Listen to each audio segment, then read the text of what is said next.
Պարսկերեն եւ թուրքերեն մի ամբողջ գրքեր կան այս կանանց մասին։ Երեխաների մեջ հայտնվում են նաեւ բազմաթիվ թուրք եւ քուրդ երեխաներ։ Անտեր, հիվանդ, այսպես հասկանանք, ասում են նրանց աշկերի արչեւ իրենց ծնողներին մորթել են, նատել մենք թողնենք գնանք։ Մի անգամից մահմեդական անում են, առաջին կինն էր, որին պաշտոնական զենք գրելու թույլտվություն տվեց Ստալինը այն ժամանակ, որ գնում էր այնտեղ այսպես դնում էր, ասում էր հայերենը չմոռանաք։ Ես չգիտեմ օրինակ, իմ ողջ կյանքի ամենամեծ ֆոբիան ա եղել, այդպես էլ չկարողացա։ Օհո, ես մենք մեզ փրկելու է մեր սեփական պատմության, մեզ փրկելու է ինքնաճանաչողությունը եւ փրկելու է պետական մանկապարտեզը։ Ամերիկացիները, անգլիացիները, թուրքերին գիտեք ինչ են արել, պատերազմի եւ խայտառակության միջև ընտրեցիք խայտառակությունը։ Եթե ուզում եք հենց մեր միջոցով բացահայտել հետաքրքիր մարդկանց ու տաղանդավոր երեխաների, ապա միացեք մեր Patreon-ին ամսական ընդամենը $5։ Բարև ձեզ, սա Life Armenia YouTube-յան ալիքն է եւ մեր հյուրն այսօր գրող Էդվարդ Մանվելյանն է, ում եւ սիրով ողջունում ենք, բարով եք եկել։ Բարև ձեզ։ Պարոն Մանվելյան, առիթը ձեր նոր գիրքն է։ Ձեր ճանաչողները վստահաբար գիտեն, որ սա հերթական նոր բացահայտումն է մեր հրաշք ազգի մասին։ Մի փոքր կարելի է մանրամասնել։ Սիրով, շնորհակալություն հրավերի համար, Արտակ ջան։ Նախորդ 3 գրքերը այսպես հավաքեցինք աշխարհով մեկ մեր ժողովրդի զավակների կենսագրականները, քիչ հայտնի կամ նույնիսկ ընդհանրապես անհայտ այսպես։ 4-րդ գիրքը այսպես թիմով մտածեցինք անակնկալի պես մի բան անել, չգիտեմ ինչքանով է ստացվել, հետո թրծողը կասի, որոշեցինք միայն հայուհիներին, կանայք բնականաբար շատ են, բայց որոշեցինք էլի կենսագրականներ այսպես առանձնացնել, գտնելու համար նրանց, ում անունները երբևէ չեն հնչել, բայց երբ որ մենք հասանք կենսագրականներին, երբ որ կարդացինք, երբ որ հավաքեցինք, իմիջիայլոց էմոցիոնալ տեսակետից շատ այսպես հուզական ստացվեց աշխատանքը, որովհետև այդ ամիսների ընթացքում ինչքան որ խմբագրեցինք, ինչքան որ գտանք, ինչքան որ թարգմանեցինք, որովհետև այստեղ Եթե կարելի է ցույց տալ։ Հա, համեցիկ։ Այսպես։ Հա։ Այստեղ կերպարներ կան, ում կենսագրականները ստանալու համար մենք մեր խմբագրի հետ երևի թե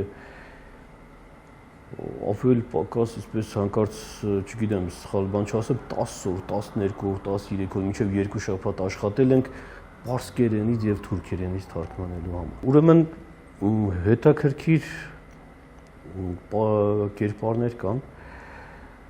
պարսկերեն եւ թուրքերեն մի ամբողջ գրքեր կան այս կանանց մասին, գրքեր, կայքերում գտանք, պատահական գտանք, հայերեն այս Վիկիպեդիա կոչված հարթակում, իդեպ շատ ոչ վստահելի հարթակ է այդ Վիկիպեդիան, մենք դրանից չենք օգտվում։ Ամեն դեպքում 2-3 նախադասություն երևի թե որ այսպիսի կին ինչ-որ մի այսպիսի կին է եղել, ապրել է Պարսկաստանում, այսպես ու վերջացավ։ Ծննդյան թիվն էլ սխալ էր գրված։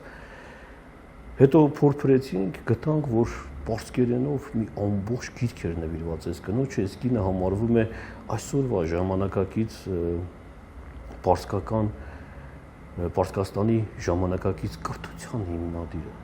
առաջին մանկապարտեզի հիմնադիրը, առաջին մանկապարտեզի։ Եվ զարմանալի է, երբ որ այս կնոջ կենսագրականը սկսեցինք այսպես կամաց հավաքել, պարզվեց, որ նրանից առաջ ուրիշ մի հայուհի էլի առաջին մանկապարտեզներն էր հիմնել Թեհրանում, բայց միայն հայ երեխաների համար։ Այսինքն այդ հայկինը հայ երեխաների համար մանկապարտեզ էր այսպես հիմնել, հետո այս հաջորդ կին արդեն, ում մասին մենք խոսել ենք գրքում, որոշեց, որ արդար չէ այսպես միայն հայերի համար եւ մահմեդական երեխաները սկսեցին այցելել առաջին մանկապարտեզը եւ տեսնես ինչ այսպես հարգանքի տուրք մատուցելով են խոսում այդ կնոջ մասին պարսիկները, ինչպես են նրան ներկայացնում, այսինքն Պարսկաստանի Մոնտեսորին, այսպես ասած, հա, ժամանակակից իրենց կրթության, բայց Հայաստանում էլ եմ ասում մեկ նախադասություն, այսպիսի մի կին կամ ապրել է կամ չի ապրել, չգիտեն, կամ Օսմանյան կայսրության տարածքում արտակ շատ սարսափելի ճակատագրերի հանդիպեցինք, օրինակ ինձ ես ինքս էլ պիտի անկեղծ խոստովանեմ, էլի միշտ մտածել եմ, ասում եմ, լավ 1900 15 թիվ, դրանից առաջ 1890-ականների վերջը գիտեմ Համիդյան ջարդեր, դրանից առաջ էլ մի բան չէր, դրանից հետո հետաքրքիր է հայերը ինչու են մնացել Ստամբուլում, կոնկրետ։ Լավ, ի՞նչն էր ստիպում այս մարդկանց այդքանից հետո նույնիսկ մնացին, ապրեցին, արարեցին, նորից, այսինքն թվում էր թե պիտի փախնեին, էլի, այսինքն ես գոնե մտածում եմ հակասական էր շատ։ Ասում եմ, ինչի համար եք մնացել լավ։ Մի հատ էլ այդ մարդկանց այբուբենը ստեղծեցիք, տվեցիք իրանց հետո նորից առաջին դպրոցներ, հետո առաջին վիրաբույժներ, առաջին իրավաբաններ, այսպես։ Ու երբ որ հասանք այս կանանց ճակատագրերին, ես մի անգամից փոխեցի իմ կարծիքը լրիվ հակառակը եւ հասկացա, այս կանայք ու մասին մենք խոսել ենք կոնկրետ Օսմանյան կայսրության տարածքում ապրող Համիդյան ջարդերից մինչև Մեծ Եղևն ընկած շրջանը եւ նրանցից շատերի անունները վստահաբար եմ ասում Հայաստանում չեն էլ լսել։ Գուցե գրական շրջանակները ինչ որ միտեղ գիտեն, ասենք լսել են, բայց չի շրջանառվել այս անունները, որովհետեւ նրանք հիմնականում գրողներ են եղել, ասենք, բայց մեր նպատակը չի եղել խոսել նրանց մասին իբրև, ասենք, ստեղծագործողների, գրողների, այլ գործի մասին եւ եկանք հասանք այդ պահին, երբ որ պատկերացնում ես տղամարդիկ, իրենք ամուսնացած են եղել, երեխաներ են ունեցել, տղամարդիկ ստիպելով փորձել են տանել կանանց Եղեռնից հետո, Համիդյան ջարդերից հետո։ Չգիտեմ, նավով պիտի փախչեն, ինչ այսպես կանայք հրաժարվել են եւ սրա ամբողջ շեշտը դրված էր որբերին տիրություն անելու վրա, որովհետեւ որբերը մնացել էին, մի հատ որբացել էին ծնողների կողմից, մի հատ էլ մնացել էին այսպես եւ ճակերտավոր եւ առանց ճակերտների անտեր ուղակի փողոցում։ Այդ ժամանակ առաքելական եկեղեցին այս կանանց հետ այդպիսի մի բան են կազմակերպում, որ փահավաք էր կոչվում, փորձում են հավաքել երեխաներին եւ հետաքրիր է, որ այդ որփահավաքի այդ ընթացքում երեխաների մեջ հայտնվում են նաեւ բազմաթիվ թուրք եւ քուրդ երեխաներ։ Այսինքն փողոցներից այսպես հավաքելով գալիս են, որ երեխան մտածում են Եղեռնից հետո, բայց թուրքերի երեխաներ են լինում, մեջը քրդերի երեխաներ են լինում, բոլորին հավասար պահում են։ Եվ հենց այստեղ, որ նայում ես կոնկրետ անուններ չեմ ուզում տալ, ընթերցող հետո կարդա, երբ որ այսպես ընտանեկան վեճերի մեջ, որ ուզում են հեռանալ բան, այս կինն ասում է դու հիվանդանոցներ, որ փաթեթներ մտել եք։ Տղամարդկանց չեմ ասում, ես կանանց եմ ասում է հայկին դու ինչ այսպես խղճով կամ ինչ բարոյական ու հոգեբանական, չգիտեմ ինչ ոնց ես դու թողնում գնաս, ուր ես գնում։ Ասում է ես չեմ գնա, ես պիտի մնամ, ոնց որ իմ երեխաները այնպես էլ էս երեխան ոչ մեկը չունեին։ Անտեր, հիվանդ, այսպես հասկանում եք, ասում են նրանց աշկերի առջև իրենց ծնողներին մորթել են, մի հատ էլ մենք թողնենք գնանք, մի անգամից մահմեդականալու են, մահմեդականանալու են, ես չգիտեմ ինչ էր լինելու։ Հետո արդեն գալիս է մեր Մարթայան Հակոբը, մասին ես չեմ ուզում խոսել, մենք նախորդ գրքում ենք խոսել, որը ստեղծեց թուրքերենի այսպես ժամանակակից այբուբենը, հա։ Ու այսպես պատկերը ոնց որ թե ամբողջացավ, ես հասկացա, թե ինչ է արել այս կանայք առանց մեծ բառերի, ես վստահաբար ասում եմ, նրանք առասպելական կերպարներ են եղել։ Այս կանանց անունները հատիկ պիտի այսպես նկարներով ծանոթացնեին, դպրոցներում բերեին, ասեին դուք ճանաչում եք այս կանանց, դուք լսել եք նրանց մասին։ Նրանք նաև ֆեմինիստներ են եղել, այդտեղ պահերին, ասենք, պայքարել են կանանց իրավունքների համար։ Հետո այստեղից անցանք, գնացինք, հասանք Պարսկաստան, առաջին դպրոցներ, առաջին մանկապարտեզներ, առաջին վիրաբույժ, կին վիրաբույժ, որ չէին էլ ուզում բան տալ, հա, այդ ինչ էր կոչվում այլն, այդ լիցենզիա կոչված է։ Արտոնագիր չէին ուզում տալ, հա, ասում են, ոնց թե կինը վիրաբույժ, բայց առաջին կին վիրաբույժն էր։ Հետո գնացինք, հասանք ԽՍՀՄ նախկին, այսպես կարելի ասել ԽՍՀՄ, այն ժամանակ նախկին չէր։ Արցախից ընտանիքը աքսորեցին Բաքու, Բաքվից աքսորեցին Ուզբեկստան, հա, ու այդ երեխան ծնվեց, հասնում են Ուզբեկստան, մի ուզբեկ է ուղղակի այսպես որ գնացքից իջնում են, անկավեդ են բերում է գնացքից իջեցնում, ասում է այդե գնացիք դուք, մնում են ճանապարհի կեսին, ուր պիտի գնան, ինչ պիտի անեն այսպես։ Մի աղջիկ ունեն, կինն էլ հղի է արդեն, հա։ Ինչ որ մի ուզբեկ այսպես երևի խղճին տալիս է, ասում է ես ձեզ տեղ կտամ, եկեք ու տանում է այդ աղավնաբունը։ Այդ ծերտերի մեջ ասում է, այս այն ունեցած աղավնաբնում պիտի ապրեք, Արցախցի այդ ընտանիքին։ Այդտեղ էլ կինը արդեն երկրորդ անգամ այդպես լույս աշխարհ է բերում այդ աղջկան եւ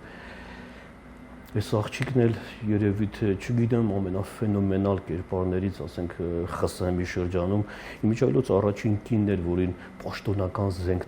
գրելու թույլտվություն տվեց Ստալինը այն ժամանակ, կապիտանի թե մայորի կոչում տվեցին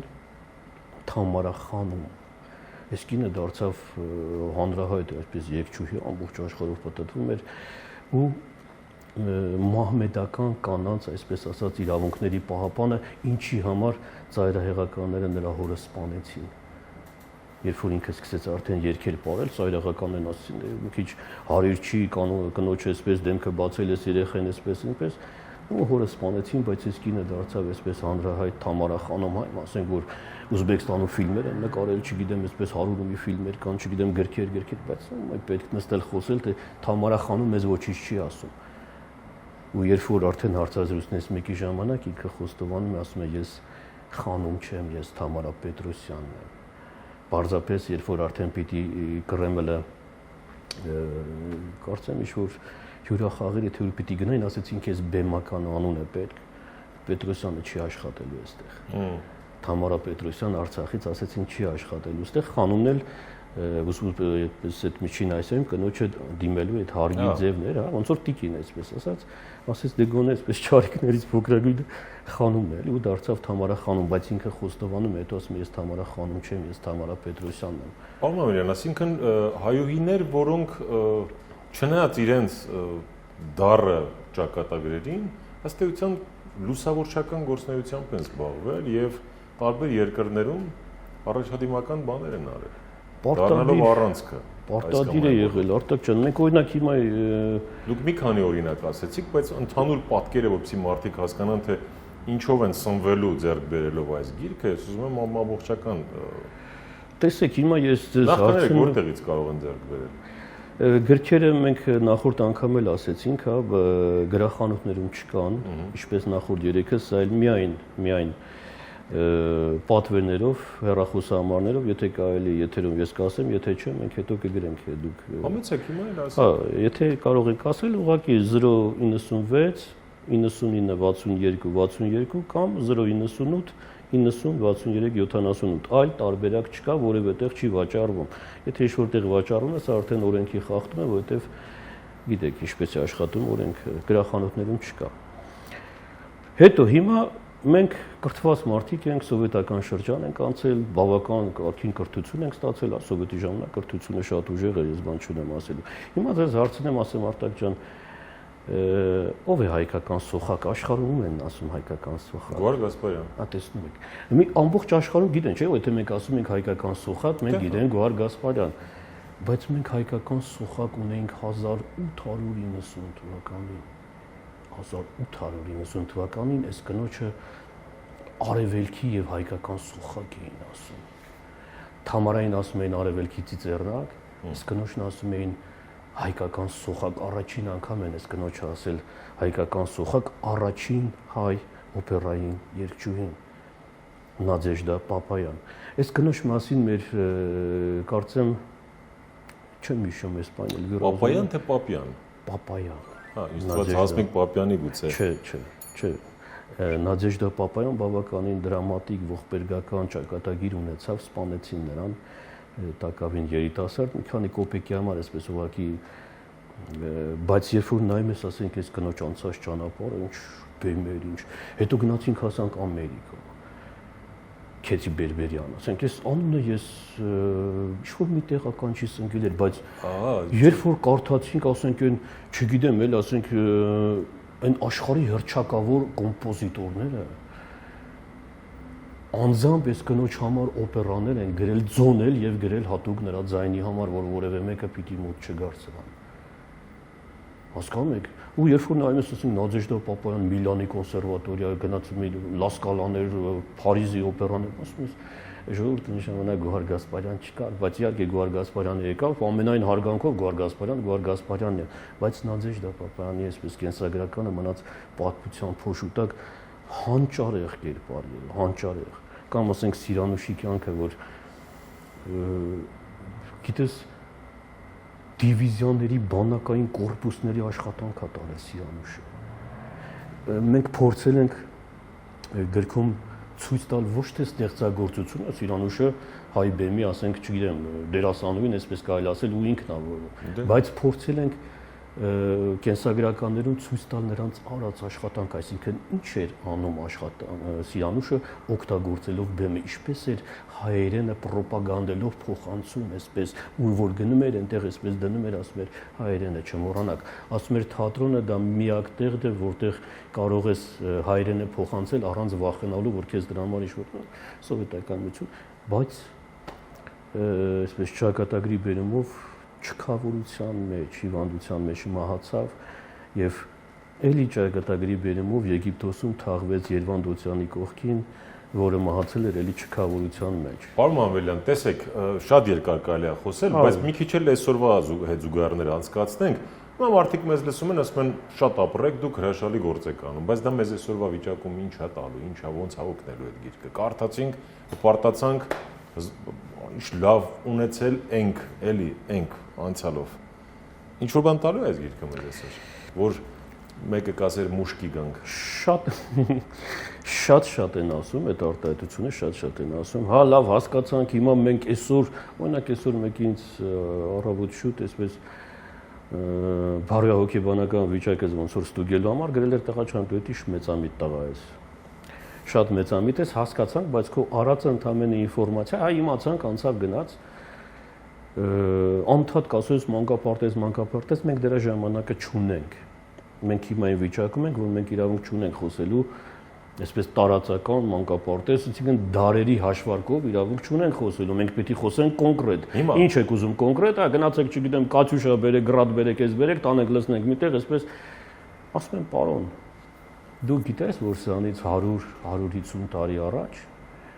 երբ որ ինպես մեկը, իսկ ինպես ես իմով չեմ, միլիոնավոր մարդիկ, ասենք մեր մեջ հազարավորներ անդադ փորձել են շեշտը դնել մի բանի վրա, որ սիրելի ժողովուրդ, ձեր աշխարհաքաղաքական դիրքը, ձեր ազգային, այսպես ասած, մտածելակերպը, այսպես հաշվի առնելով, ձեզ պետք է հիմնավոր կրթական բարեփոխումների լուրջ ծրագիր։ Սրա մասին խոսել են 100-150 տարի առաջ, բայց որովհետև Համիդյան ջարդեր էր, հետո Եղեռն էր, հետո չգիտեմ ինչ էր, հետո դրանից առաջ էր, հետո դրանից առաջ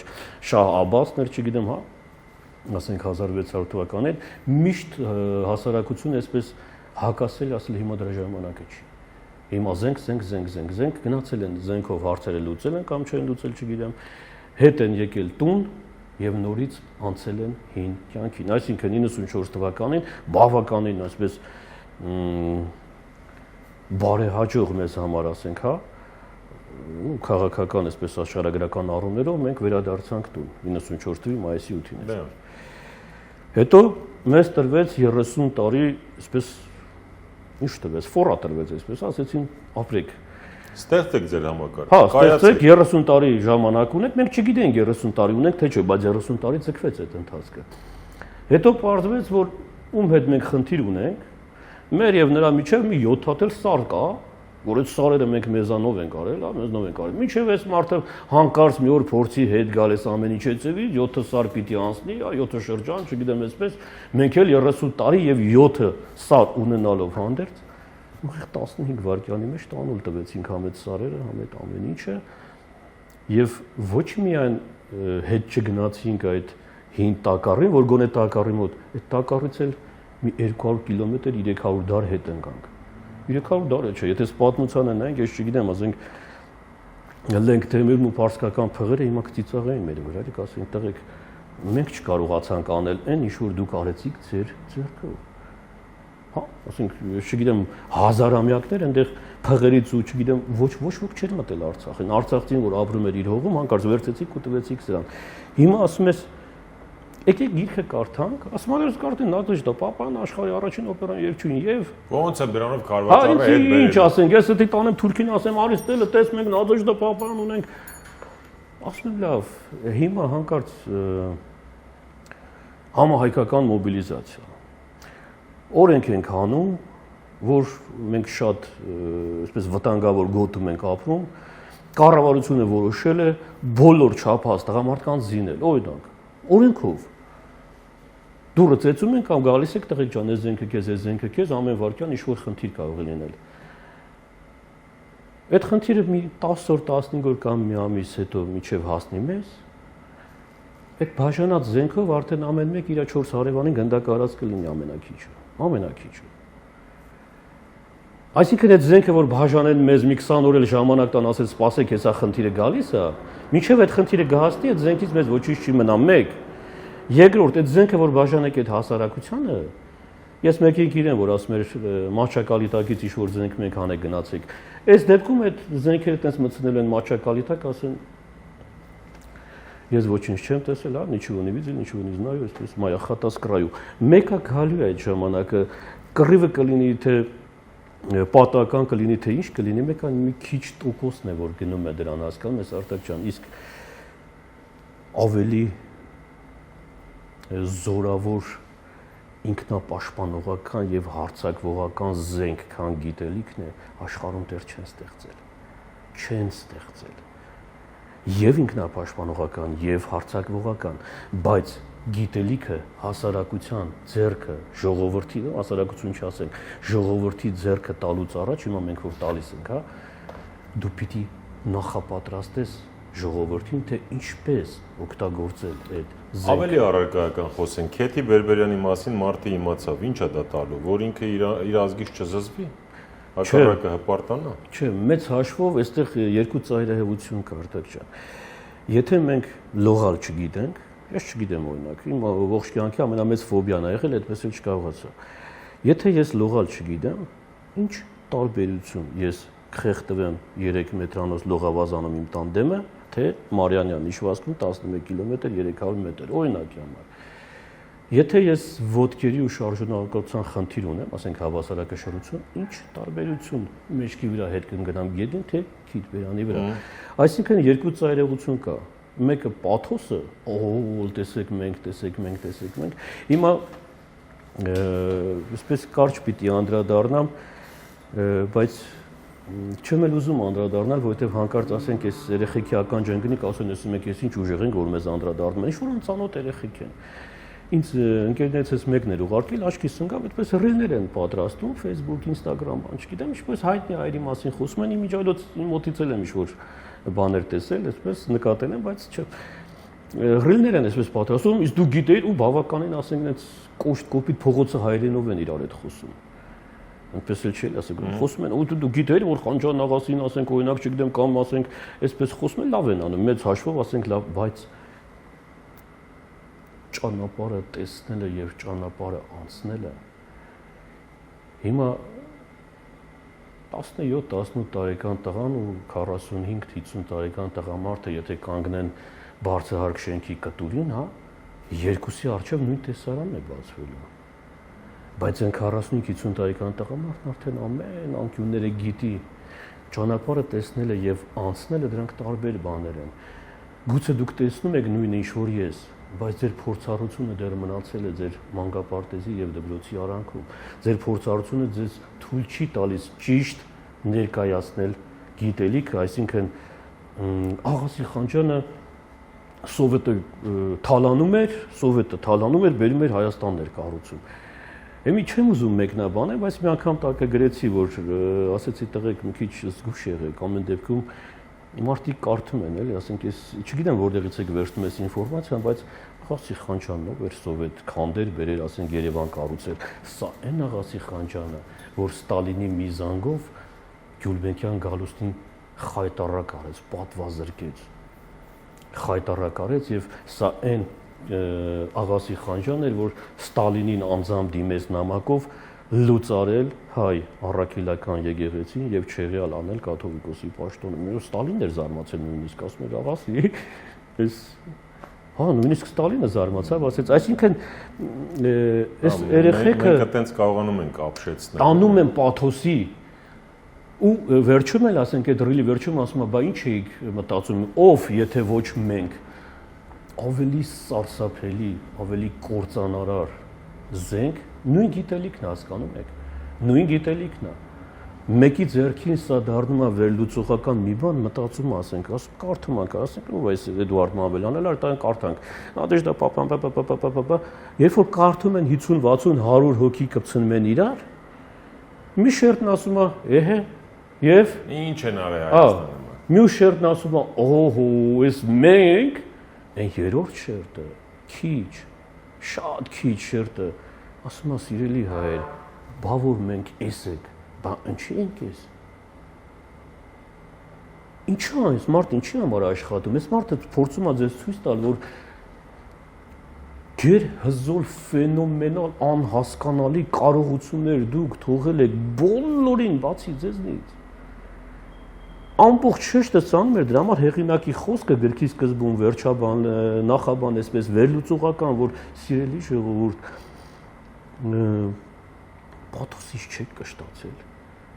Դուք 100, 110, 120 տարի գոռացիք հասնենք Սասուն մտնենք Վան, բայց ոչ միայն Սասուն ու Վան չմտաք, այն եղածնել վերցեցին գնացին։ Դուք նորից հետևից գոռում եք մի օր կտանք, սպանենք, ջարդենք, արյան, հեղեղ, չգիտեմ, այսպես, հայ Ամերիկա, հայ Ֆրանսիա, հայ Թուրքիա,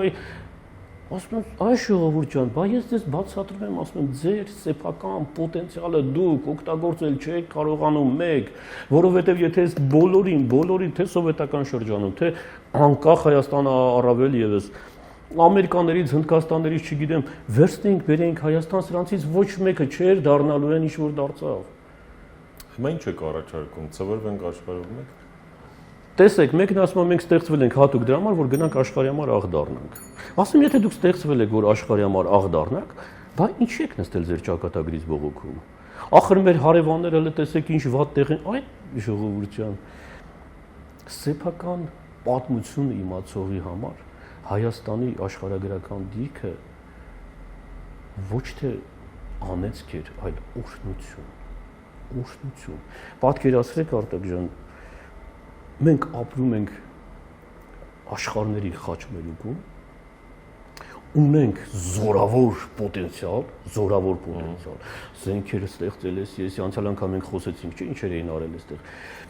Գեներալներ, գիտնականներ, բժիշկներ, չգիտեմ, այսպես ամեն ինչը որ խառնենք իրար, ունեն այսպիսի զորավոր պոտենցիալ, ապրում են աշխարհի խաչմերուկում, բայց իրենց պոտենցիալը տվեցին ամերիկացուն, անգլիացուն, հնդիկին, նրան, խաչմերուկն էլ պարզվեց մենք այնքան փոքր ենք, որ փոխանակ օգտագործենք իշահ, եկեք երկու դուր դնենք, այս կողմից թող ամերիկացիները գան, այս կողմից թող ռուսները գան, որը շատ փող կտային էլ։ Անցյալ անգամ ես կարծեմ ասացի, պատկերացրեք հիմա երկրագնդի երեսին, ասենք ռեսուրսների խիստ պակաս չէ, արդեն կամաց, այսպես է։ Պատկերացրեք երկրագնդի երեսին մնացել է մենակ Սևանը, օրինակ համար, չգիտեմ։ Ամբողջ աշխարհում են Նեպալներից, Սինգապուրներից, ամերիկաներից, Մոզամբիկներից հանկարծ լսում են, որ անգլիացիներ, հրեաներ լսում են, որ աշխարհի երեսին միակ աղբյուրը մնացել է Հայաստանում։ Եվ պատկերացնում եք, չէ՞, պիտի բոլորը վազեն Հայաստան։ Ես հայերն էլ մտածում են, ասում են, արդեն սա բարձր մակարդակները ոչ թե հայերը, այլ նրանց ում մենք լծակներ ենք տալիս։ Մենք ենք տալիս այդ լծակները։ Եթե չենք էլ տալիս, թույլ ենք տալիս, որ նրանք հայտնվեն այդտեղ։ Այս մարդիկ էլ մտածում են, ասում են, այ աղբերի ջան, ինչև այդ Սևանից Վեդրո ջուրը վերցնենք, կեսը սրան տան, կեսը նրան տան։ Բերեք մի անգամից մի հատ լավ գին ասենք, այդ Սևանը մի անգամից տանք, ով շատ փող կտա նրան։ Ինչին լինենք Վեդրո ծախենք, մեկը հնդիկին տանք, մեկը չգիտեմ սրան տանք, մեկը այսպես են մտածել հայերը։ Հայերը չեն մտածել, որ սա ասում կառավարության մակարդակի, բայց այստեղ կա մեդալի երկրորդ երեսը։ Մարդիկ հայտնվում են բարձր պաշտոնների, հետո ժողովուրդը սկսում են բողոքել, ասենք, էսի ճարեցիք, էսիս, տո առաջինն էլ, տո երկրորդն էլ, տո 3+1 ֆորմատով, այսպես նայենք մեր անկախ Հայաստանի կառավարությունները, հա, 3+1 ֆորմատով։ Մեկը հետագնում 90-ականներ, ասում է, դե Վանոյի թիվներ, Վանոն դե ցիտում են, մեկը գալիս է այս կողմ, մեկը անուններ չտանք, էլի։ Հետո սկսում են բողոքել, ասում են սիրելի ժողովուրդ, մարդիկ, որոնք հայտնվել են իշխանության այդ լծակներին, ձեր միջից են գնացել։ Նույն մշակույթի կրողներն են։ Եվ ձեզանից որևէ մեկը չի կարող Աստծով երթում ուտել մեղայասու, որ իրեն տանեն դնեն այնտեղ, ինքը կդառնա մի հատ, չգիտեմ, այսպես Սա համընդհանուր մի մշակույթ կա, որը բերել է հասել է այսօրվան, եւ սա եղել է այն պակասից, որ 100, 150, 200 տարի առաջ, երբ որ ձեզ ասել են եկեք պետական մի մեխանիզմ մտածենք, որպեսզի կարողանանք ճիշտ դաստիարակել մեր երեխաներին մանկապարտեզում, ուղարկել դպրոց այնտեղ տարաճանաչություն, ուղարկել բուր, ճիշտ մեխանիզմ մտածել, որովհետև այդ մեխանիզմը մտածելուց դեռևս 100-150 տարի հետո պիտի սերունդներ կրթվեին այսպես, որ կարողանանք ճիշտ ընտրություն անել։ Հա, բայց միշտ մեր մտել են մեր մեջ ու մեզ փորձել են պարակտել։ Օրինակ, գնանք Ռոմ, թե գնանք իր պարսիկների հետ։ Օրինակ, գնանք թուրքերի հետ մտերմանանք, ախպերություն անենք, թե վсё բոլշևիկների ոճը բռնենք։ Հիմա Արևմուտք, թե Ռուսաստան, մարդիկ էլ կան ասում են Չինաստան maybe։ Պարոն Մամելյան, օրինակ սա հարցադրում չի, որը պետքա մեր միջից հանել ընդհանրապես, թե պետքա վсё հասկանանք ում տակ պարկենք։ Չէ,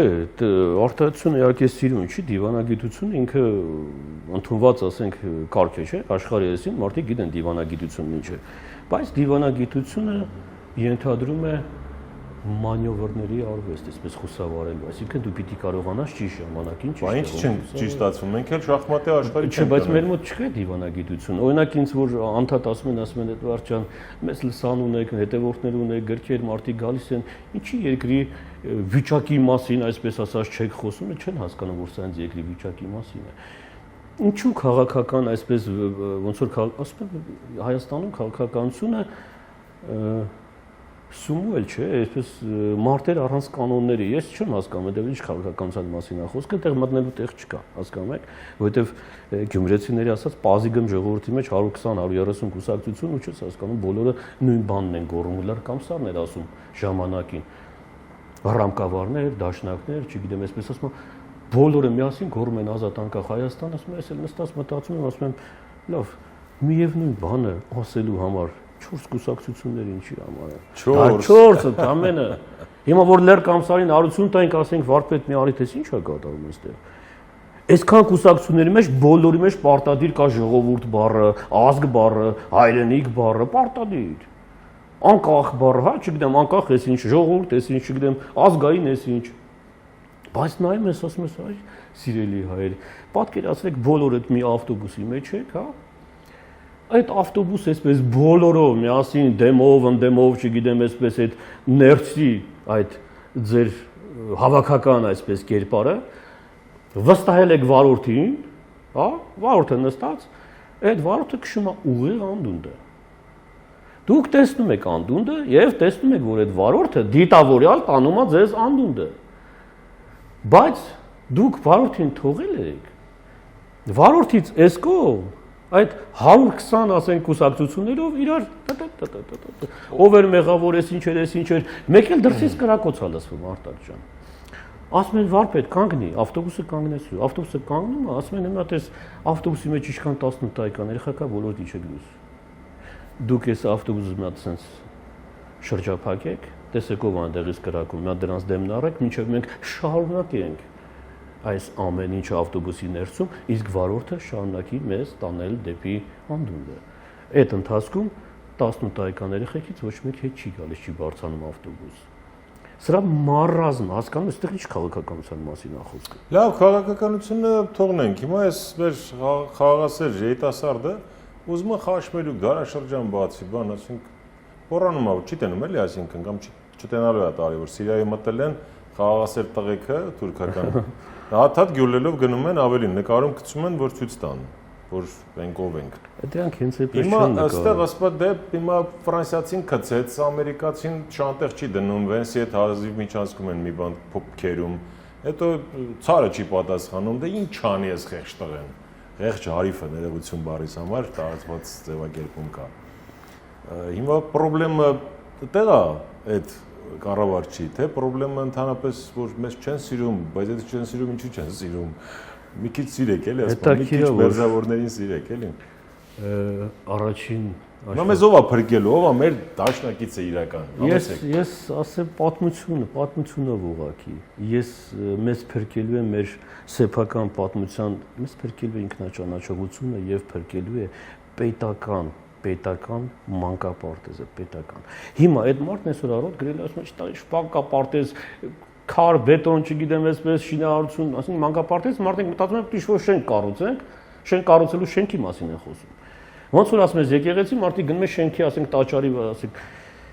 հիմա առաջին աշխարհամարտից հետո Թուրքիան շատ ծանր վիճակում էր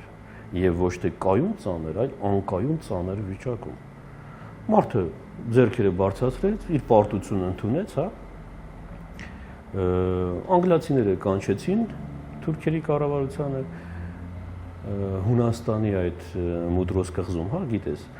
անգլիական նավի վրա վերեցին, ասեցին արի ստորագրի տղա ջան, ձեռքի հետ բարձրացավ եւ ասա որ զդայոմսու, հա, ոնց որ ասում են Վասիլի Ալիբաբաևիչը։ Թուրքերը գրեցին, ստորագրեցին, որ մենք պարտավորվում ենք զորքերը դուրս բերել Կիլիկիայից, եթե ոչ, անգլիացիները եւ ամերիկացիները, դաշնակիցները պարտավորվում են մտնել հենց Թուրքիայի տարածք եւ իրենց ուզածի պես, ասենք, այդ հարցերը կարգավորել։ Ասեցին դուրս եկեք։ Հայերին ու միջալոց այդ Մուտրոսի պայմանագիրը հայերը այսպես խանդավառությամբ ընդունեցին, ասեցին, օ, տեսեք, ամերիկացիները, անգլիացիները թուրքերին գիտեք ինչ են արել, ասենք հիմա այսպեսի մի բան, որ ասենք հանկարծ մենք լսենք, հա, TV-ով, կասեն, «Ո տեսակ Պուտինը ոնց ստիպեց, Թրամփը ոնց ստիպեց, թուրքերը ինչ են ստորագրել»։ Թուրքերը դուրս չեկան Կիլիկիայից։ Հակառակը լրիվ ուրիշ բան արեցին, արդեն եղավ եւ որևէ դաշնակից զորք չմտավ այնտեղ։ Ֆրանսիացիները ճիշտ ժամանակին կարողացան սովետական շրջանի մուլտ ունեինք, հիշես, ասում են «Нашим деле главное вовремя смыться»։ Ժամանակին գտան, եկան, հա, ժամանակին դուրս եկան, ճիշտ ժամանակին, որովհետև Քեմալը եւ ֆրանսիական կառավարությունը արդեն ընդհանուր եզրեր գտան, սա արդեն եղերնից հետո, ընդհանուր եզրեր գտան, հա, եւ ընդհանուր եզրեր գտնելուց հետո Քեմալն ասեց, որպես բարեկամքի դրսևորում, պարոն Ֆրանսիա, կխնդրեի այդ հայկական կոչված լեգիոնը, որ մեզ շատ մեծ վնասներ տվեց առանց այդ լուծարեք։ Ֆրանսիացիները լուծարեցին հայկական լեգիոնը։ Որովհետև նրանցին ինչ հայկական հարց, ինչ հայկական հարց, մինչև 1878 թվականը մենք ընդհանրապես հայկական հարցի մասին խոսք էլ չկար այդ Բերլինի։ Ու եղավ Օդանայի կոտորածը, ու եղավ 100,000։ Հասկանում եք, այստեղ հիմա կասեն ռուսները ասում են ժողովուրդ ջան։ Եթե գնանք ցարական Ռուսաստաններից պատտելով գանք, ընդամենը պատմություն է սա։ Եվ այդ Մուդրոսը ես ասում եմ միջև այդ Վիլսոնի այդ հայտնի թուղթը, այն ժամանակ էլ Վիլսոնի թուղթը էլ գոյություն չունի, որ կապել են Վիլսոնի թուղթը, բախր դրանից առաջ պայմանագրեր կար։ Երբ որ անգլիացիները Չեմբերլենին ուղարկեցին բան, Մյունխեն, ասեցին մի գնահատես այդ Հիտլերն ինչ ա ուզում էլ այսքան։ Ավստրիան վերցրել էր արդեն, անգլիացիները խառնվեցին իրար, ասեցին Չեմբերլենին ուղարկեցին, ասեցին գնահատես Հիտլերն ինչ ա ուզում։ Ավստրիան վերցրել էր, Չեխոսլովակիայի, ասենք, այդ Սուդետների մարզը վերցրել էր Հիտլերը։ Չեմբերլենը հետ եկավ Մյունխենից, Մյունխենյան պայմանագիր գոյություն ունի, հա, բայց այսպես քաղաքական շրջանակներում պատմության մեջ ավելի շուտ ոչ թե քաղաքական կոչվում են Մյունխենյան դավաճանություն։ Ինչի համար, որովհետև ըստ այդ պայմանագրի անգլիացիները մեղմ ասած փուռը տվեցին Լեհաստանին։ Հիտլերին ասեցին ինչ ուզում ես արա։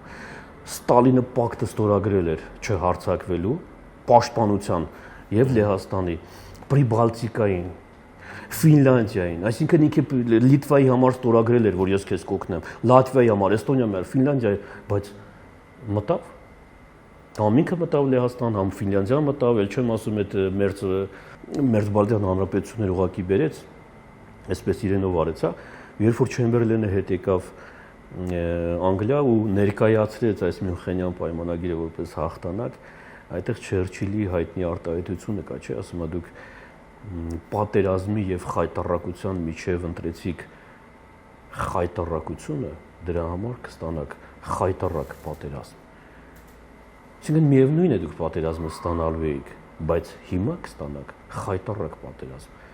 Այդ Մյունխենյան այդ բանն էլ էլի շատ հետաքրքիր է, որ նայում ես այդ պայմանագրերին, խաղաղության պայմանագիր, աշխարհի երեսին որևէ խաղաղության պայմանագիր իր վերջնակետին չի հասել, չի եղել այդպես բան։ Գոյություն ուներ հավերժ, այսպես գերակա պետական շահ։ Թուրքերը կարողացան ֆրանսիացիների հետ խոսել, ասել, պարոն Ֆրանսիա, մի հայերին նայի, եկել մեզ նայել։ Հիմա Եվրոպայում Արտակ ջան, շաբաթը 1, 10 օրը 1, ասենք խանութներ կան, սուպերմարկետներ կան, որ թուրքական ապրանքների օր կա, ասենք, այդ հսկայական Ֆրանսիայում այդ լայնածավալ գյուղատնտեսություն սպասում են ֆրանսիացիները 10 օրով, 15 օրով, որ թուրքական պանիր առնեն։ Այսինքն այդ թուրքերը կարողանում են այնտեղից պանիրը բերել, հասցնել Ֆրանսիա եւ վաճառել այնպիսի մի գնով, որ ֆրանսիացիները ջարդեն իրար կելով, որ այդ պանիրից կարողանան շատ ընտիր պանիր, շատ համով պանիր։ Դա Հիմա որ ֆրանսիացիներն հարցնես, ասես հայրը քեզ ինչ են տալիս, օրինակի համար, ասենք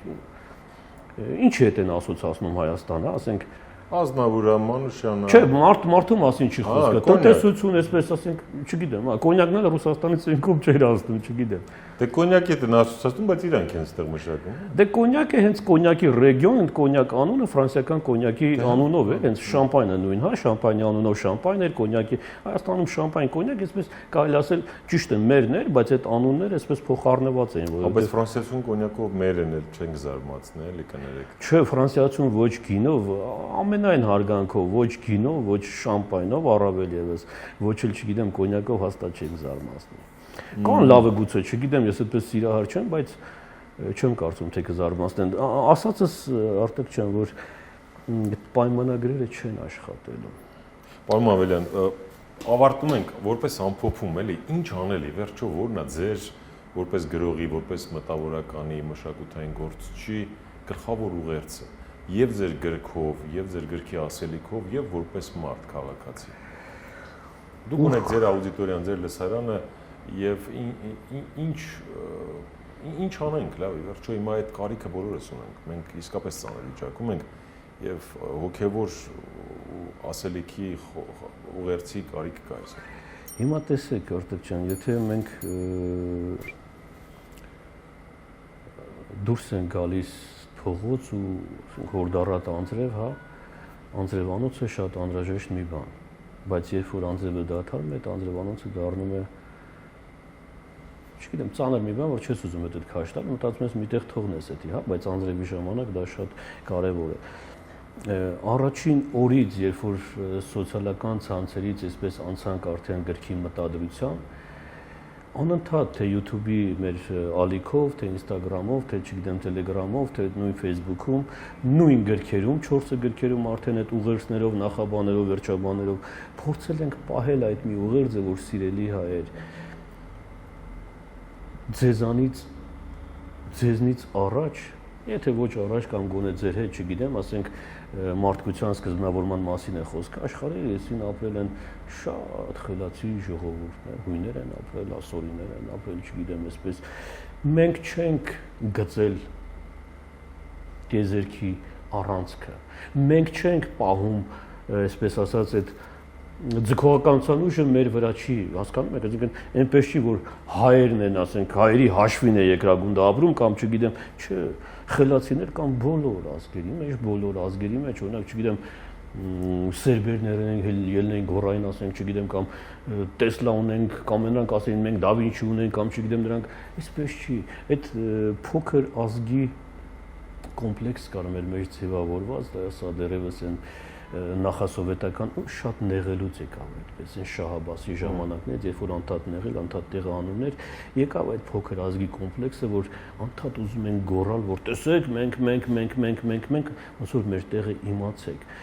բայց որովհետև պատմությունը չգիտես դու չես էլ պատկերացնում, որ դու փոքր ազգ չես, եւ թվով, եւ առավել եւս ինտելեկտով եւ ուղեղով։ Միայն թե նորից եմ ասում, ճիշտ օգտագործելու դեպքում այս գիտելիքը, որ հիմա անգնում է այդ երիտասարդների ձեռքը, ինտերնետի տալ, ռիլներ, չգիտեմ, այսպես ոչ թե վերցնել տալ ժողովրդին ասել գերեքու կշտացեք, սա պաթոս է, ով եթե ոչ մենք, կամ այն երկրորդ շերտը, հա, որ մեզ ինչ, այլ այն երրորդ շերտը, որ շատ քիչ է, այդ շերտի հետ աշխատելով կարողանալ կառուցել մի, այսպես ասած, համակարգային, ասեմ, ոնց ասեմ, չգիտեմ, այսպես մի սխեմա պիտի գծվել, որ սիրելի հայեր, երկարատև ժամանակահատվածով եթե վերցնենք, այսպես, հա, մեզ անհրաժեշտ է շտապ եւ շտապ ապամոնտաժել 100, 200, 300 տարվա կրթական համակարգը, ենթագիտակցորեն ապամոնտաժել, որ ռուսը կգա, ամերիկացին կգա, այսի կգա, Պատմության մեջ ոնց էլ փնտրեք գտնելու եք միտեղ, որտեղ անգլիացիները հասան եւ հայերին օգնեցին փրկվել եղեռնից, անգլիական նավերը, ամերիկական նավերը, հա, ռուսներն եկան եւ այսպես իշխան Դալգարուկին հասավ մեզ փրկեց այսպես։ Պատմությունը ինքը ճշգրիտ գիտություն չէ, բայց պետք է ապամոնտաժել այդ ամեն ինչը, բացել սեփական տոհմածառի պատմությունը կարդալ եւ հասկանալ մարդկության սկզբնավորման առաջին օրից մինչև այսօր հունական դիցաբանական այդ ատլանտների պես ամենածանր շրջաններում լուրջ առանցքային դեր ունեցող ժողովրդի զավակները, որոնք այնտեղ դարձան այսպես հռչակավոր մարդիկ, սեփական երկրում անգամ անունները չգիտեն։ Դուք ձեր տոհմածառը չեք ճանաչում, ձեզ ընդամենը պետք էր հաղորդ լինել ձեր տոհմածառին եւ հասկանալ նման պոտենցիալ ունեցող ժողովուրդը ոչ թե պիտի ռուսի, ամերիկացու, ֆրանսիացու դուռը ծեծեր դիվանագիտությունը մի կողմ, բոլորի հետ պետք էր այլ քո դուռը պիտի ծեծեին եւ դու որ գտնվում ես աշխարհի խաչմերուկներում, ոչ թե պիտի խաչմերուկը վաճառեր, որովհետեւ չես կարողանում պահես, այլ պիտի միլիարդ նրանից վերցնել, 20 միլիարդ նրանից, 100 միլիարդ ասեր տղեկ, այս դուռը պետքա ձեզ անցնելու համար, մուծվեք։ Սա կոչվում էր գերակա պետական շահ, երբ որ ասեին ինչով մուծվենք, զենք չունենք, ես չունենք, այն չունենք, նորից բերեմ, ես ասում ես տղեկ, ծանոթ եք ձեր տոհմածառին։ Այս 3 հավներ, այս 4 հավներ, գրադներ, մրադներ, չգիտեմ ժամանակին, տոչկա ու իգլա, չգիտեմ, այսպես ժամանակին մենք խոսել ենք, չէ՞, Անդրանիկ Տեր-Ստեփանյանի մասին, հոբ համակարգեր, Յոլյան համո, ատոմային միջուկային նախագծեր, այսպես Կիրակոս Մետաքսյան, չգիտեմ, Սամվել Քոչարյանց, օրինակ Ալի Խանյանների միջայլոց կարճ ասեմ, շատ կարճ ասեմ, Արտակ ջան, սա ինձ համար էլ ասենք, ուրեմն երբ որ Տրումենը այդ զենքը օգտագործում է ճապոնացիների դեմ, հա, նոր ընտրված նախագահ էր Տրումենը, Ռոզվելտը մեռնում, Տրումենը գալիս է փողկապներ վաճառող բիզնեսմեններ, մարդը գշում ասում է, տղեկ այդ ատոմային ռումբերը գցեք, թող միանգամից պատերազմը վերջանա, բայց թաքնված ինչ-որ մեսիջ կար, որն ուղղված էր Ստալինին։ Եվ այդ բանի Պոտսդամի այդ կոնֆերանսի ժամանակ հենց Տրումենը Ստալինին ասում է, գիտես չէ՞, մենք արդեն մեր Մալիշը էին ասում այդ առաջին ատոմային զենքին, հա, Ստալինը գաղափարչուներ ինչի մասին է խոսքը։ Գիտեր ատոմային ռումբ, բայց չէին պատկերացնում դրա այդ ահավորությունը, էլ հետո երբ որ արդեն զեկուցում են, այսպես կանչում է, բերում է, Բերիային դնում են գլխավոր այսպես կուրատոր, ասում են դե շուտ արեք, արագացրեք, այդ ծրագիրը արագացրեք, ծրագիրը կար, բայց առաջ չէր գնում։ Ու Ստալինն ասում է, ում պիտի դնենք ղեկավար։ Բերյան ասում է, դե մի խելացի տղա կա, Կուրչատովը, շատ խելացի տղա է։ Կանչում են, բերում են, ներկայանում ասում է պրոֆեսոր Կուրչատով, ասում է պրոֆեսոր։ Այդ տղա ոչ պրոֆեսոր, ոնց որ ասում է բանակի հրամանատարը լի Եֆրեյտոր ամոթ է։ Սովետական միջուկային զենքի, ասենք, նախագծի ղեկավար, շուտ պրոֆեսոր, ասում է շուտ էս տղուն ակադեմիկոսի կոչում տվեք արագի մեջ, ասում է դե Կոբա ջան, ախր պիտի բան անենք, նիստի դնենք, ասում է դրեք շուտ, հաջորդ օրը դնում են նիստի, ակադեմիկոսներին հավաքում են, ասում են մեզ ակադեմիկոս է պետք արագի մեջ։ Ու գիտես, Արտակ, 2 ժամվա մեջ այդ ակադեմիկոսները միաբերան ակադեմիկոս են ընտրում Ալի Խանյանին։ Կուրչատովը ասում է, հետո Բերյան գալիս է նորից մտնմաններ, ասում է տղեկ, ոնց որ ճիշտ չհասկացա, ես չեմ ասում ով է ձեր միջի խելացին։ Ես ասում եմ այս տղուն շուտ ակադեմիկոսի կոչում։ Ակադեմիկոսներն ասեցին, Ալի Խանյանի հեղինակությունն ու Կուրչատովինը մեկ չեն։ Ճիշտ է, խելացի մարդեր, ուժեղ գիտնականներ, բան չունեմ ասելու։ Բայց ամեն դեպքում հետո եկան արդեն Ալի Խանյանն էլ նրա այդ աշխատեցի մեկ Կիրակոս Մետաքսյան, Սամվել Քոչարյան, Ավետիք Բուրնազյան, չգիտեմ, այսպես։ Հիմա ես ասում եմ, ժողովուրդ ջան, այս պոտենցիալը որ վերցնեիք, կարդայիք ձեր տոհմածառը ճանաչեիք, ոչ թե կընկնեիք ֆրանսիացիների, ամերիկացիների, ռուսների կամ չգիտեմ նրա դուռը, կնստեիք դրաները թևներ տեսես կծալեիք, ասեիք մեր հանքերը, այս հանքերը, որ սովետական միությունից հետո որպես օժիտ մնացին մեզ նվեր, արդեն անկախ էինք։ Ու ֆորմալ իհարկե, շատ ֆորմալ իհարկե։ Այս 3 հանքերով կամ 4 հանքերով 45 Սինգապուր կկառուցեինք։ Բայց ուղիղ մի տարի հետո ոչ մի բանը չկար արդեն։ Հիմա ես տուն եմ կառուցում, Արտակ ջան, ուզում եմ տուն կառուցել։ Պիտի սրա բաժանող նրա հայ-ռուս գազը։ Գնում ես հոսանք, գնում ես գազը մերը չի, հոսանքը մերը չի, գնում ես ջուրը մերը չի։ Իսկ ես միշտ պետք է տամ միլիոն 200,000 պետք է տամ գազի բաժանորդ 250-260,000 օսանքի, որը տալիս ես իտալացուն, որը տալիս ես ֆրանսիացուն, որը տալիս ես ասենք չունենք, ոչինչ չունենք։ Շատ ալտրուիստ ազգ ենք, այտենց բաժանվել ենք, ծրվել ենք աշխարհով, սարգացրել ենք աշխարհը, հիմա էլ մերն ենք տալիս ասում։ Դե ախր գիտես մառազն ինչու՞մ է, վիոլան ջուրը Ֆրանսիայից չի բերել, չէ՞։ Մեր ջուրն է, չէ՞։ Բայց մենք մեր ջուրը առնում ենք վիոլայից եւ դրա համար վճարում ենք 250,000 դրամ որպես բաժանորդ։ Եվ որևէ զեղչ, եթե գոնե սրանից մի 7-10 տարի առաջ գոնե ինչ-որ ֆորմալ կերպով աշխատում էր, հա, որ գրպանիցդ կաներ, կասեր մարտական խաչ, մարտական ուղի, ասենք վիրավոր ազատամարտիկ, այսպես հիմա